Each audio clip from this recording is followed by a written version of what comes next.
Life में कभी न कभी आप किसी ऐसे व्यक्ति से अवश्य मिले होंगे जिसने बरबस ही आपका ध्यान अपनी ओर खींचा होगा। ऐसे लोगों में किसी अलग ही तरह के आकर्षण और चुंबकत्व की वजह से आपको तुरंत ही उनसे जुड़ाव महसूस हुआ होगा, भले ही आपकी उस व्यक्ति से आगे बात ना हो पाई हो। ऐसे व्यक्तियों की एक डिसेंट ऑरा या ऑर्बिट होती है जिसमें वे अपने कुछ खास गुणों की वजह से अन्य व्यक्तियों को एक मैग्नेट की तरह खींचते रहते हैं। और ये गुण सिर्फ अन्य लोगों को खींचने के ही काम नहीं आते, बल्कि लाइफ के प्रत्येक क्षेत्र जैसे अच्छी जॉब, अधिकाधिक पैसा, हेल्दी और helpful society, beautiful life partner और एंगेजिंग लाइफ इंस्पायरिंग और मोटिवेशनल एक्टिविटीज जैसी ऐसी स्थितियों और परिस्थितियों को भी खुद ही आकर्षित कर लेते हैं, जिन्हें पाने के लिए सामान्य व्यक्ति अपनी जिंदगी के तमाम दिन रात एक कर देता है और फिर भी कोई गारंटी नहीं होती कि उसे उसका लक्ष्य हासिल हो ही जाएगा। तो आज मैं आपको ऐसी 5 दिव्य आदतें बताने जा रहा हूं जिनके बारे में आप जानते तो अवश्य होंगे, लेकिन इन्हें अपनी लाइफ का हिस्सा कैसे बनाएं, यही है आज के वीडियो का उद्देश्य। हो सकता है शुरुआत की 2 से 3 आदतें कुछ न कुछ परसेंटेज में आपके अंदर हों, लेकिन चौथी और 5वीं सबसे इंपॉर्टेंट है और मैं कहूंगा कि इन्हें बिल्कुल भी इग्नोर मत कीजिएगा। तो अपनी लाइफ को कुछ नया और शाइनिंग फ्यूचर देने के लिए बने रहिए मेरे साथ अगले कुछ मिनट्स तक। पहली आदत है अनकंडीशनल लव, यानी बेशर्त प्यार देने की आदत। इस आदत में मैं बात करूंगा बिना किसी शर्त या सीमा के जेन्युइन प्यार की, जो एक खुले आकाश की तरह हमेशा मौजूद रहता है, चाहे कुछ भी हो जाए। यह प्यार तब नहीं बदल जाता जब आप कोई गलती करते हैं, कठिन समय का सामना करते हैं या आपकी इम्परफेक्शन सामने आती है। इन शॉर्ट, बेशर्त प्यार शुद्ध, निस्वार्थ और सर्वव्यापी है। मैं जानता हूं कि यह व्यवहार में लाना कठिन है, लेकिन ये जान लें कि ऐसा सिर्फ आपकी अब तक की सामाजिक शिक्षा दीक्षा और उसके परिणाम स्वरूप पैदा हुए और आपके द्वारा इकट्ठे किए गए अनुभवों की वजह से है। जैसे जैसे ये शिफ्ट होंगे, बेशर्त प्यार आपके अंदर से ही बाहर आएगा। भगवान राम को लें, जिन्होंने एक पथभ्रष्ट मां की बातों का भी खुली बाहों से स्वागत किया और कथित रूप से ईश्वर होते हुए भी उनके सभी कृत्यों के लिए उन्हें माफ कर दिया। इस बेटे के प्यार को समझिए, जो अपनी मां की स्वयं के खिलाफ की जा रही गतिविधियों के बावजूद भी स्थिर रहा। इसी तरह बौद्ध धर्म में भी प्रेम की परिभाषा बिना किसी शर्त के सभी प्राणियों के प्रति प्रेम और करुणा बढ़ाने की प्रतिबद्धता है। यह मेरे और तुम्हारे प्यार की क्वालिटी का कंपैरिजन करने जैसी बात नहीं है। यह उस किसी भी कंडीशन को या तो अपना लेने या उसे इग्नोर कर देने के बारे में है जो हमें विभाजित करती है। लेकिन आखिर बेशर्त प्यार इतना चुंबकीय क्यों होता है? क्योंकि अन्य लोगों की तरह आप भी खुद को समझे जाने से लेकर वास्तविक देखभाल किए जाने की ओर आकर्षित होते हैं। जब आपके अंदर बेशर्त प्यार का जन्म होता है तो आप खुद के बारे में एक प्रकार की प्रामाणिकता प्रदर्शित करते हैं, जो दूसरों को आपकी तरफ अट्रैक्ट करती है। यह अट्रैक्शन स्वार्थ से उपजा हुआ नहीं होता जिसे मैनिपुलेट किया जा सके। यह एकदम शुद्ध होता है, लोगों को सुरक्षित, समझा गया और स्वीकार्य महसूस कराता है। This is not the love that says I love you because मेरी और तुम्हारी केमिस्ट्री फिट बैठती है, या मैं तुमसे प्यार करता हूं क्योंकि मुझे जो चीजें जीवन में चाहिए वो सब तुम्हारे अंदर हैं। इसके बजाय यह वह प्यार है जो कहता है that I love you only for you, और इसके लिए केवल तुम्हारा होना ही काफी है। जब आप बेशर्त प्यार बिखेरते हैं तो आप बदले में अपने लिए न केवल जेन्युइन लव को आकर्षित करते हैं, बल्कि विश्वास, सम्मान और जुड़ाव की गहरी भावना को भी अट्रैक्ट करते हैं। जैसा कि अमेरिकन गांधी कहे जाने वाले मार्टिन लूथर किंग ने कहा था कि प्यार ही एकमात्र शक्ति है जो दुश्मन को दोस्त में बदल सकती है। असल में लोग समझे जाने और स्वीकार किए जाने की चाहत रखते हैं। बेशर्त प्यार एक ऐसा ही स्पेस है जहां लोग अपने आप को सिक्योर समझते हैं और अपने अंदर से खुलकर अपने सच्चे स्वरूप में आ पाते हैं। यहां बनने वाले संबंध अधिक गहरे होते हैं, जो विश्वास और आपसी सम्मान को बढ़ावा देते हैं। ये बंधन समय और विपरीत परिस्थितियों की कसौटी पर और अधिक मजबूत होते जाते हैं। तो अब बात करता हूं कि आप इसे अपनी लाइफ में शामिल कैसे कर सकते हैं। इसके लिए सबसे पहले जेन्युइन सेल्फ लव यानी आत्म प्रेम से शुरुआत करें। इससे पहले कि आप दूसरों से बेशर्त प्यार कर सकें, आपको खुद से भी उसी तरह प्यार करने की जरूरत है। इसमें अपनी खामियों को स्वीकार करना और यह समझना शामिल है कि आप भी प्यार और कंपैशन के लिए एलिजिबल हैं। दूसरा काम जो आपको करना होगा वो है नॉन जजमेंटल यानी गैर निर्णयात्मक बनने का। जब भी दूसरों से संपर्क करें, बिना किसी पूर्वाग्रह के करें। लोगों को वैसे ही स्वीकारें जैसे वे हैं, ना कि वैसे एक्सपेक्ट करें जैसा आप उन्हें देखना चाहते हैं। तीसरा है सहानुभूति पूर्वक बात करें। मतलब लोगों पर मिलते ही तुरंत अपने विचार थोपना ना शुरू करें, बल्कि लोगों से उनकी भावनाओं और दृष्टिकोणों को समझने का प्रयास करें। ध्यान रखिए कि सहानुभूति गहरे प्रेम का दरवाजा खोलती है। लोगों को बहुत ही कंपैशनेट रूप से बताएं कि आप उनसे प्यार करते हैं। कभी कभी आपका एक सिंपल आई लव यू किसी के लिए बहुत मायने रखता है। अपने प्यार को जेन्युइन इमोशंस से उपजे कार्यों के रूप में दिखाएं। कभी कभी शब्द पर्याप्त नहीं होते, इसलिए अपने कामों को भी अपने लिए बोलने दें। चौथा है क्षमा करने का अभ्यास करें। किसी भी प्रकार के द्वेष को अपने अंदर मत रखें। क्रोध या नाराजगी को पाले रखकर आप कभी बेशर्त प्यार कर ही नहीं सकते। प्रेम अनंत है। जितना अधिक आप देंगे, उतना ही अधिक देने के लिए आपके पास उपलब्ध होता जाएगा। इसलिए पीछे मत हटिए, अपने हार्ट को ओपन कीजिए और उसमें से प्यार को स्वतंत्रता पूर्वक बहने दीजिए। दूसरी आदत है निस्वार्थ सेवा। यहां बात करूंगा उदारता के शुद्धतम रूप यानी कुछ देने के बारे में, वो भी बदले में बिना किसी उम्मीद के। क्योंकि यहां आप ऐसा किसी मान्यता, कृतज्ञता या किसी भी प्रकार के लोभ की वजह से नहीं करते। आप केवल लोगों की सेवा करते हैं क्योंकि आप जीवन के अंतर्निहित मूल्यों और उसकी गरिमा को पहचानते हैं, और इसीलिए ऐसे कार्य आप में प्रेम और करुणा के स्थान से जन्म लेते हैं। इस प्रकार की परोपकारिता न केवल प्राप्त करने वाले को बल्कि देने वालों को भी ऊपर उठाती है, जिससे अच्छाई का एक चक्र बनता है जो इसमें शामिल सभी लोगों को ऊपर उठाता है। फिर वही प्रश्न कि निस्वार्थ सेवा इतनी अट्रैक्टिव क्यों है? क्योंकि निस्वार्थ सेवा जेनरोसिटी यानी उदारता और काइंडनेस यानी दयालुता का एक अद्वितीय रूप प्रस्तुत करती है, जिसकी इंसान को गहराई से जरूरत है। यह सद्भावना, सहानुभूति और करुणा का एक चुंबकीय क्षेत्र बनाता है जो न केवल लोगों को आपकी ओर खींचता है बल्कि पूरी कम्युनिटी में इस भाव को प्रोत्साहित करता है। तो इसे अपने जीवन में शामिल कैसे करें? सबसे पहले वॉलेंटियर यानी स्वयं सेवक की तरह दूसरों की मदद करने के लिए अपने कौशल और समय का उपयोग करने में एंजॉय महसूस करें। फिर चाहे यह आपकी कम्युनिटी इंस्टीट्यूशन के माध्यम से हो या सिंपली अपने पड़ोसी या अपने दोस्तों की मदद करने के रूप में हो।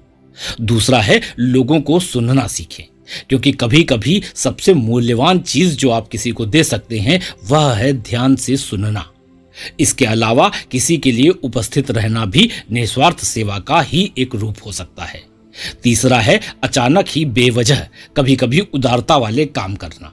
आप सोच भी नहीं सकते कि कभी कभी किसी की कॉफी के लिए भुगतान करना या किसी के आने के लिए दरवाजा खोलने जैसे सरल कार्य भी किसी के दिन को उज्जवल कर सकते हैं और उदारतापूर्ण कार्यों की एक मिसाल कायम कर सकते हैं। इसी तरह चौथा है दान करना, चाहे वह धन, कपड़े या भोजन कुछ भी हो। अपने संसाधनों से मुक्त दान किसी के जीवन में वास्तविक बदलाव ला सकता है। और इसी क्रम में पांचवा है दूसरों को सिखाना।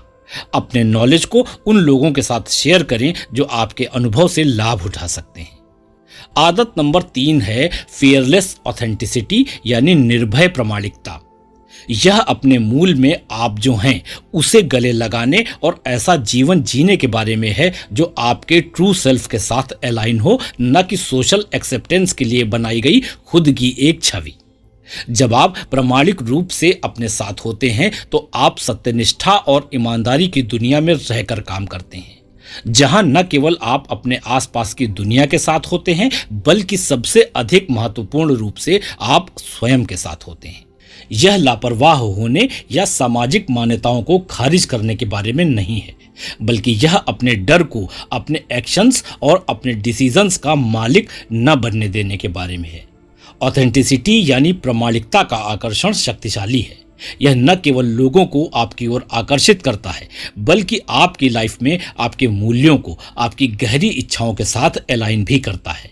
जो लोग ऑथेंटिक होते हैं उनमें आमतौर पर उच्च स्तर का आत्मसम्मान, भावनात्मक गहराई और पॉजिटिव रिलेशनशिप्स में इंगेज होने की संभावना अधिक होती है। वे औरों की अपेक्षा कम तनाव, कम चिंता और कम अवसाद का अनुभव करते हैं, क्योंकि उनके भीतर खुद को दूसरों की नज़रों में चमकाने के लिए किसी भी बाहरी दिखावे की ज़रूरत नहीं होती।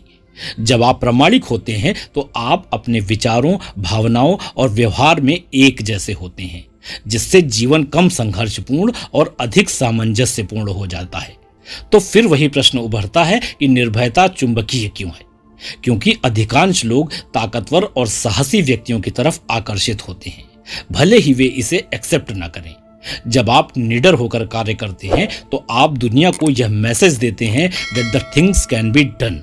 बाधाओं को तोड़ा जा सकता है और चुनौतियों पर काबू पाया जा सकता है। आपके फियरलेस एक्शंस दूसरों को अपना संकोच त्यागने और अपने सपनों को पूरा करने के लिए इंस्पायर करते हैं। And this magnetism is beyond measurement. तो ऑथेंटिक रूप से जीने के लिए करना क्या होगा? सबसे पहला है आत्मचिंतन। नियमित रूप से आत्मनिरीक्षण के लिए समय निकालें।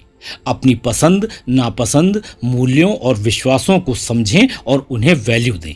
सच बोलें। किसी भी जगह पर अपनी राय और इच्छाएं व्यक्त करने से डरे नहीं। जरूरत हो तो इन्हें व्यक्त करने के लिए आवश्यक कम्युनिकेशन स्किल्स सीखने पर समय दें।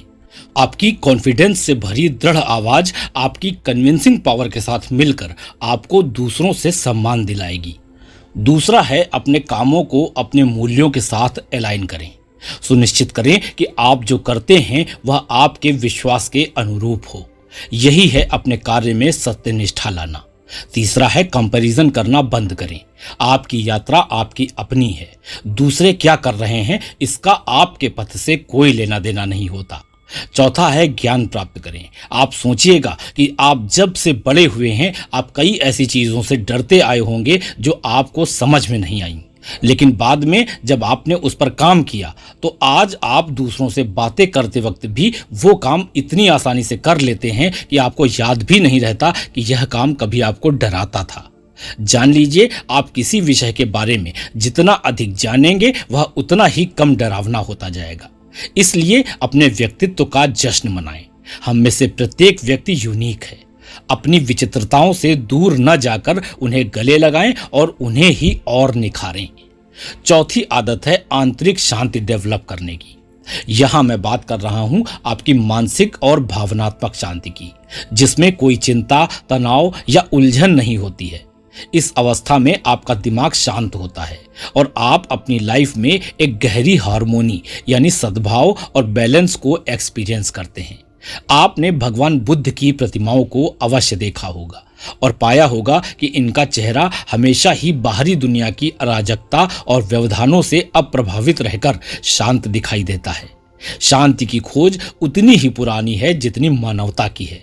प्राचीन दर्शन से लेकर मॉडर्न सेल्फ हेल्पिंग बुक्स तक हर कहीं शांति और सुकून पाने का रास्ता नजर आता है।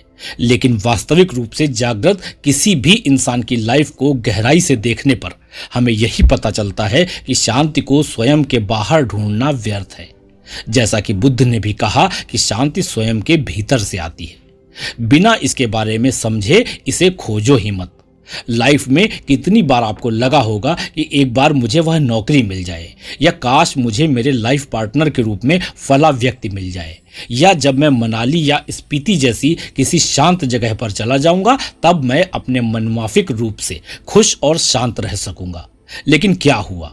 दरअसल शांति की अवधारणा को बाहरी परिस्थितियों से बांधना बहुत ही आसान और कन्विंसिंग है। लेकिन स्थायी शांति की यात्रा इसी समझ से शुरू होती है कि आप नियति के एक भी काम में दखलंदाजी कर ही नहीं सकते। आप बाहरी सुख सुविधाओं का सिर्फ लाभ उठाकर उनका आनंद ले सकते हैं और उनकी सराहना कर सकते हैं, लेकिन अपनी शांति को उन पर निर्भर बिल्कुल भी न समझें। इस बात को समझें कि आपकी अपनी चीजों में से भी बहुत ही कम चीजें पूरी तरह से आपके नियंत्रण में होती हैं। उन चीजों से अपना कंसंट्रेशन हटाना सीखें जिन्हें आप बदल नहीं सकते। प्रत्येक दिन कुछ समय बिना किसी निर्णय के अपने विचारों और भावनाओं का केवल गहराई से अवलोकन करते हुए सचेत होकर बिताएं। ऐसी सभी चीजें जो आपको आनंदित करती हैं या जिनकी वजह से आपका अस्तित्व बना हुआ है और जिन्हें आप स्वयं अपने लिए बना नहीं सकते लेकिन आपके पास हैं, उनकी एक लिस्ट बनाएं और उनके लिए आभारी बने।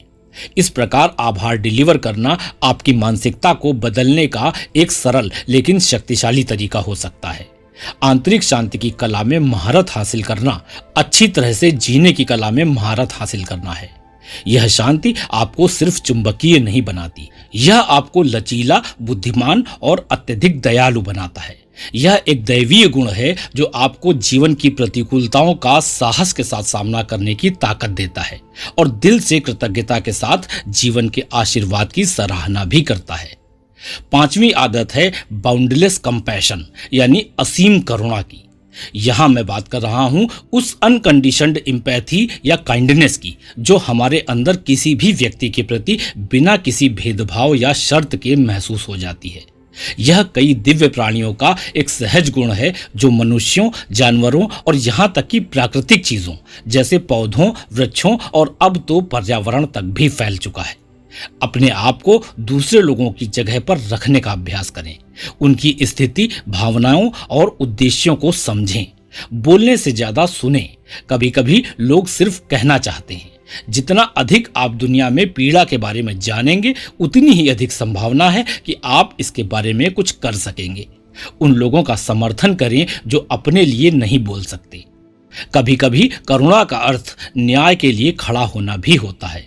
असीम करुणा न केवल आपको दूसरों की नजरों में आकर्षक बनाती है बल्कि यह आपको भीतर से ही बदल देती है। दयालु होना आपको अधिक मानवीय बनाता है और सभी प्राणियों के साथ गहन अंतर संबंध में प्रवेश कराता है। जब आप इस आदत को अपना लेते हैं तो आप अपने आप को ब्रह्मांड में मौजूद करुणा के दिव्य सार के साथ जोड़ देते हैं और ऐसा करने पर आप अन्य लोगों के लिए आशा भरी किरण, शक्ति का स्तंभ और दूसरों के लिए आराम का अंतहीन स्रोत बन जाते हैं। मैं आपसे कहता हूं कि इन आदतों को अपने हृदय में उतारें। छोटी छोटी आदतों से शुरुआत करें लेकिन इसमें कंसिस्टेंट बने रहें और इसके लिए इन्हें अपनी दिनचर्या का हिस्सा बना लें। मैं उम्मीद करता हूं कि आज के वीडियो में भी आपको कुछ वैल्यू मिली होगी। अगर आपको यह वीडियो पसंद आया है तो इसे लाइक करके कृपया इसे अपने प्रियजनों के साथ भी शेयर करें। Again I wish you for your best version. फिर मिलता हूं। Take care.